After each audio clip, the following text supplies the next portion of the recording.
Përshëndetje të gjithëve. Vazhdojmë me pyetje përgjigje, duke qenë se është interesi shumë i madh i juaj dhe kënaqësia ime t'ju kthej përgjigje, më duket sikur ju ndihmoj sadopak. Atëherë, pa emër. Përshëndetje doktor, jam 49 vjeç. Peshoj 87 kg, jam 176 cm. Po, pak mbi peshë, i gjatë. Deri vonë janë marrë me sport, kam luajtur futboll në formë rekreative. Në vitin 2021, pas marrjes së 2 vaksinave Pfizer, u infektova me Covid, simptoma të lehta, humbje shije dhe aromë, plogështiqe zgjati disa ditë. Pas 2 muajve pas Covidit, për herë të parë ndjeva sikur zemra më bën pauza gjatë punës së saj. Ndodhi disa herë dhe u qetësua, por filloi të përsëritej her pas here. Dhe kjo vazhdon dhe ndodh sot e kësaj dite. Nganjëherë më stabilizohet puna e zemrës dhe zgjat me muaj të tërë. Dhe pastaj fillon prap shfaqen simptomat. Kam bërë një EKG te kardiologu dhe EKG është mirë. Pastaj kam bërë dhe eko të zemrës dhe më kanë thënë se të gjitha parametrat e zemrës janë në kufi të normales, por kam prolaps të valvulave mitrale, të valvulës mitrale, së njesh. Më ka thënë se valvulat janë pak më të sqaruara se sa duhet dhe nuk mbyllin mirë. Dhe se kjo është e lindur, regurgitacion është 1+ deri 2+. Dhe më ka thënë se vetëm duhet me përcjell gjendjen se për momentin është gjithçka në rregull.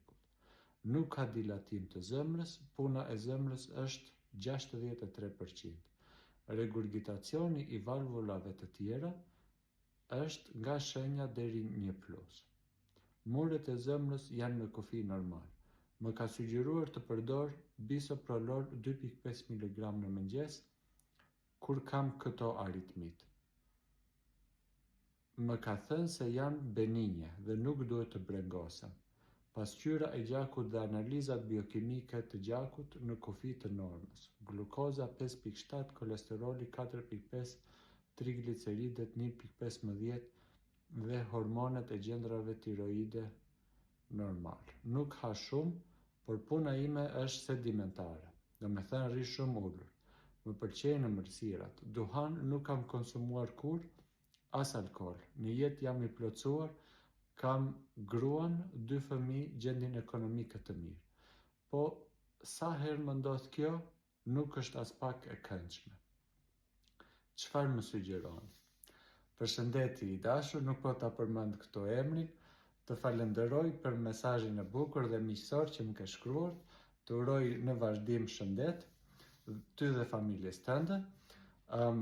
Siç ke qenë te kardiologu, ke bërë ato kontrollet, ke bërë analizat e gjakut, pra kemi të bëjmë me një njeri që duket është një intelektual i vërtet, ka pasur ato shqetësimet dhe i ka bërë të gjitha kontrollet, kujdeset për shëndetin e tij, kujdeset për familjen, do të jetoj shëndetshëm, pra absolutisht vetëm nga mënyra se si e ka shkuar patjetër një intelektual i vërtet dhe këta pacient të falin dhe kënaqësi gjatë punës. Sigurisht çdo pacient, po kur dhe vet pacienti do që të kujdeset për shëndetin e tij është një faktor pozitiv.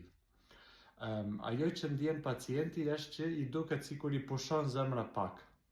I pushon zemra një herë kështu, edhe vazhdon prapë ajo. Unë këto i kam shpjeguar edhe në video tjera. Kjo është shenja tipike e ekstrasistolës. Është shenjë tipike e një çrregullimi shumë të lehtë të ritmit të zemrës që janë ekstrasistolat. Njeriu atë vetë ekstrasistolën nuk e ndjen, sepse ajo është një rrahje shumë e lehtë, domethënë. Dhe zemra pas kësaj ekstrasistolës do që e dallon atë që pati një rrahje të lehtë, si me thënë një rrahje jashtë radhe, e cila nuk pumpon shumë gjak, dhe do të mbushet mirë dhe për të mbushur mirë bën pak diastol të gjatë dhe i mbledh të tërë ato fuqit dhe bën një rrahje të fortë pasaj dhe këtë e ndjen shumë shpesh pacientët, atë rrahjen e fortë nga mbas dhe atë duke sikur i ndalon zemra. Pra është një shenjë tipike e ekstrasistole. Tani, që kanë shumë veta, kjo është e vërtetë. A janë problematike? Në pjesën më të madhe të rasteve nuk janë problematike, por ka raste kur janë problematike. Vetë pacienti e lidh këtë gjë mbas vaksinës dhe mbas kalimit pastaj të Covidit. Sigurisht, unë nuk mund ta neglizhoj ose mos ta them këtu, që pati raste, jo të pakta, të cilët ose mbas vaksinës ose mbas vetë Covidit, patën komplikacione të zemrës. Kjo duhet thënë, nuk ka asgjë për të fshehur.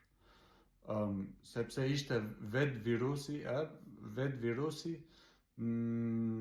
shkaktoi komplikacione nga më të çuditshme, të cilët viruset i kanë bërë historikisht, por Covidi i pati pak më të shprehura. Kur janë problematike ekstrasistolat? Kur janë, numri 1, kur janë shumë të shpeshta. Kur janë shumë të shpeshta, ekstrasistolat janë problematike. Çfarë do të thotë? Do të thotë që në një matje 24 orashe të jenë mbi 20% e të tëra rrahjeve të zemrës.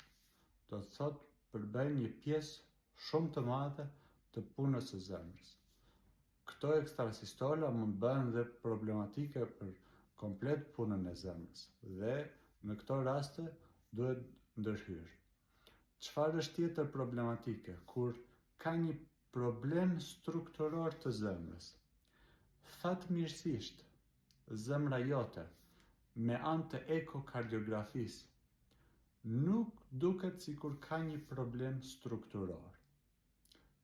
Por, ajo që do të sugjeroja unë, përveç bërjes së një EKG-je 24 orashe, ku të matet numri i ekstrasistolave dhe të shihet nëse ka ndonjë çrregullim tjetër të ritmit të zemrës, se nuk i dihet asnjëherë, unë do të sugjeroja kryerjen e një rezonance magnetike të zemrës. Në rezonancën magnetike të zemrës mund të shihet akoma më mirë se sa në eko, në qoftë se mbas kalimit të Covidit, pacienti ka kaluar në një miokardit të vogël. Mundet ndodhi jo rrallë në kohën e Covidit që pacientët kaluan edhe miokardite. Miokardite quhet si një inflamacion i zemrës, si më thënë. Këto patën raste ku qenë me prekje shumë të shprehur të zemrës, po pati raste që qenë me prekje shumë të pakët të zemrës, dhe këto mund të ndodhi që të lënë ndonjë shenjë të vogël në zemrës dhe të japin këto çrregullimet. Sigurisht, nga mënyra se si ma përshkruan, unë nuk besoj se janë problematike. Në qoftë se ato kanë sasi të madhe, ose shoqërohen me simptoma të shprehura, që mund të jetë mbajtja e frymës, marrja e mendsh, me këto gjëra, atëherë mund të mendohet dhe terapia e tyre. Dhe terapia e tyre për një pacient si ty i ri do ishte ekzaminimi elektrofiziologjik dhe ablacioni, në qoftë se duhet parë janë të ventrikulit të djathtë, janë të ventrikulit të majt, por kryesorja është kjo, në qoftë se ekstrasistolat nuk shtohen gjatë aktivitetit fizik dhe nuk shoqërohen me simptoma të tjera, si për shembull mbajtja e fryme, dhimbja në gjoks, nuk mendohet për problem ishemik. Në rastet kur ekstrasistolat shkaktohen te pacientët të cilët kanë një sëmundje ishemike të zemrës, aty janë problematike. Në ato raste duhet bërë koronaroangiografi, duhet menduar një ndërhyrje shumë e kujdesshme. por në këtë rast nuk po më duket shumë problematike. Nga ana tjetër, prolapsi i valvulës mitrale është një gjë që duhet kontrolluar rregullisht, të paktën një herë në vit, dhe është e vërtetuar se pacientët që kanë prolaps të valvulës mitrale, sado që insuficienca është e lehtë, shumë mirë që është e lehtë dhe shqyr, kanë çik më shpesh këto palpitacionet, këto ndjesitë kështu. Kështu që mua nuk më duket problematike. Ajo që do të sugjeroja unë është që t'i heqësh komplet mendjen kryerja e një rezonancë magnetike të zemrës dhe kryerja e një holteri ku të maten se sa ekstrasistole ke apo çfarë çrregullimi të zemrës ke. Të uroj shëndet.